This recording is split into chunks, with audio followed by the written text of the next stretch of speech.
Hi నేస్తాలు, ఎలా ఉన్నారు నేస్తాలు? ఈరోజు కథ చెప్పుకునే ముందు నాదొక స్మాల్ రిక్వెస్ట్, ఛానల్ని సబ్స్క్రైబ్ చేసుకోండి. ఇలాంటి కథలు మీ వద్దకు తీసుకురావడానికి సపోర్ట్గా ఉంటుంది. ఈరోజు కథ ఇంద్రధనస్సు. ఉదయాన్న ఉదయించే సూర్యుడు దట్టమైన బూడిద రంగు మేఘాల వెనుక దాక్కున్నాడు. చెట్లు గుండా గాలి వేగంగా వీస్తుంది. కింపిరి జుట్టుతో 10 ఏళ్ల వయసున్న రాము బయట వర్షం పడటాన్ని కిటికీ దగ్గర నిలబడి చూస్తున్నాడు. రశ్మి అని గట్టిగా తన చెల్లిని పిలిచాడు. రశ్మి గదిలో నేలపై సీతాకోక చిలుక బొమ్మను గీసుకుంటుంది.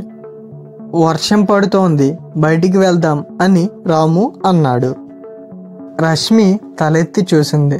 తన ముఖం ఆనందంతో వెలిగిపోతోంది. ఎందుకంటే వర్షం అంటే రశ్మికి చాలా ఇష్టం. రోజు మనం ఇంద్రధనస్సుని చూస్తామని అనుకుంటున్నావా అన్నయ్య అని తన క్రేయాన్స్ని పక్కన పెట్టి అడిగింది. రాము కొంటిగా నవ్వుతూ ఒకే ఒక మార్గం ఉంది అంటూ వాళ్ళ గొడుగు పట్టుకొని వర్షంలో తడవడానికి బయటికి వెళ్ళారు.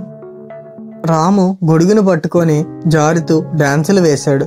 పడిన వర్షం ఆకులపై నుంచి జారుతూ వాళ్ళ ఇంటి ముందు చిన్న చిన్న కాలువల వలె ప్రవహిస్తున్నాయి.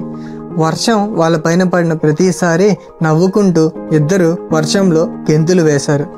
ఉన్నట్టుండి గట్టిగా గాలి వేయడంతో గొడుగు లోపలికి పల్టీలు కొట్టడంతో రశ్మి కిలకిలా నవ్వింది. వర్షం తగ్గుముఖం పట్టింది.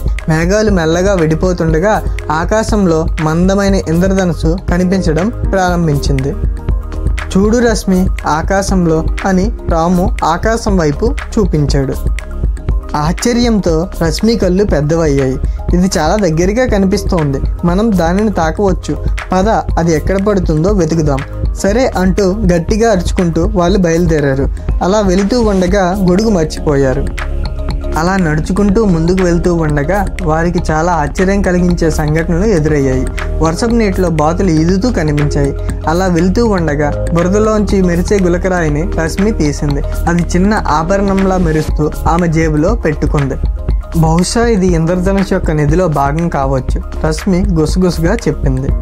చివరిగా వారు ఇంద్రధనుస్సు అంచుకు చేరుకున్నారు. అక్కడ దట్టమైన తాళతో కనిపించే వేలతో కూడిన భారీ మర్రి చెట్టు కింద ఇంద్రధనుస్సు రంగులను ప్రతిబింబిస్తూ మెరిసే నీటి కుంట ఉంది. ఆ దృశ్యం చాలా అద్భుతంగా ఉంది. చూడన్నయ్య, ఇంద్రధనుస్సు మనకి నిధిని మిగిల్చింది, రశ్మి మెరుస్తున్న పొదల వైపు చూపిస్తూ చెప్పింది. రాము మోకరెళ్ళి తన చేతుల్లో కొంచెం నీళ్లు పోసుకున్నాడు. ఇది మ్యాజిక్ వాటర్ అని అన్నాడు. ఆ నీటిని రశ్మి వైపు చల్లాడు. ఇప్పుడు నువ్వు ఇంద్రధనుస్సుకి యువరానివి అని పొగిడాడు. రశ్మి నవ్వుతూ చుట్టూ తిప్పింది. ఆమె చేతులు వెడల్పుగా చాపింది. నువ్వు కూడా ఇంద్రధనుస్సుకి యువరాజు అని రశ్మి కూడా సరదాగా రామ్కి ఆకులతో పట్టాభిషేకం చేసింది.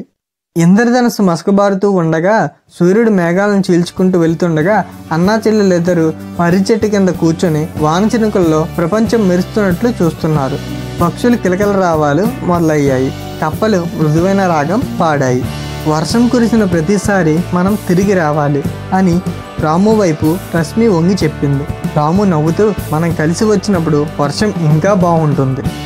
ఒకరి చెయ్యి ఒకరు పట్టుకొని వారి ఇంటికి నడిచారు. వారి బూట్లు బురదగా మారాయి, కానీ వారి హృదయాలు ఆనందంతో నిండిపోయాయి. నీతి: ప్రకృతిని ఆస్వాదించడంలో ఆనందం ఉంది. అన్వేషణ మరియు సరదా స్నేహాన్ని బలపరుస్తాయి.